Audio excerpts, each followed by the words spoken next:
Hello বন্ধুরা, technical PVS light চ্যানেলে আপনাদের সকলকে স্বাগত জানাই। আমি প্রতিনিয়ত আমার চ্যানেলে আধার কার্ডের নতুন নতুন আপডেটগুলো নিয়ে আসছি। তেমনি আজ আমি আপনার জন্য এক বিরাট নতুন আপডেট নিয়ে এসেছি। 14ই জুনের পর পুরনো সব আধার কার্ড বাতিল হবে।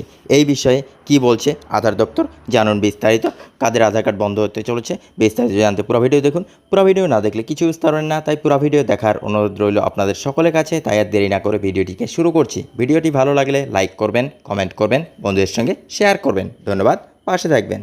ছড়িয়ে পড়েছিল যে আধার কার্ডগুলি গত 10 বছর ধরে আপডেট করা হয়নি, সেগুলো কেবলই 14ই জুন পর্যন্ত আপডেট করার শেষ সুযোগ পাবেন। এরপর আর কোনো সুযোগ দেওয়া হবে না। তবে এর পেছনে পুরো সত্যতা কিন্তু অন্য কিছু। আধার কার্ড প্রদানকারী সংস্থা unique identification authority of India বা ইউআইডিএআই বলেছে যে ভারতে যে নাগরিকদের আধার কার্ড গত 10 বছর ধরে পড়ে রয়েছে কিন্তু তাদের আধার কার্ডের তথ্যই আপডেট করা হয়নি, এই কারণে এজেন্সি 14ই জুন আপনার পুরনো আধার কার্ড আপডেট করার অপশন দিয়েছে। অবশ্যই এখনও আপনার পুরনো আধার কার্ডটি বাতিল হয়নি, আপনিও এখনও এটিতে একটি পরিচয়পত্র হিসেবে ব্যবহার করতে পারেন। তবে পুরনো আধার কার্ডটি এবার আপডেট করতে হবে। আপনিও যদি 10 বছরের আগে আধার কার্ড তৈরি করে থাকেন তাহলে আপনার কাছেও জনসংখ্যা থেকে বায়োমেট্রিক পর্যন্ত তথ্য আপডেট করার সুযোগ দেওয়া হয়েছে।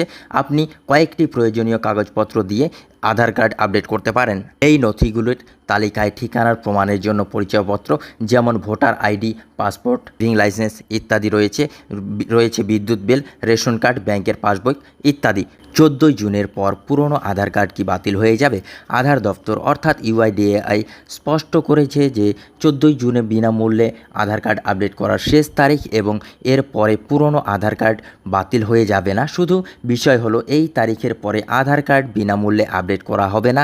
কার্ডধারীদের অনলাইনে বা নিকটস্থ আধার কেন্দ্রে গিয়ে এটি আপডেট করতে হবে।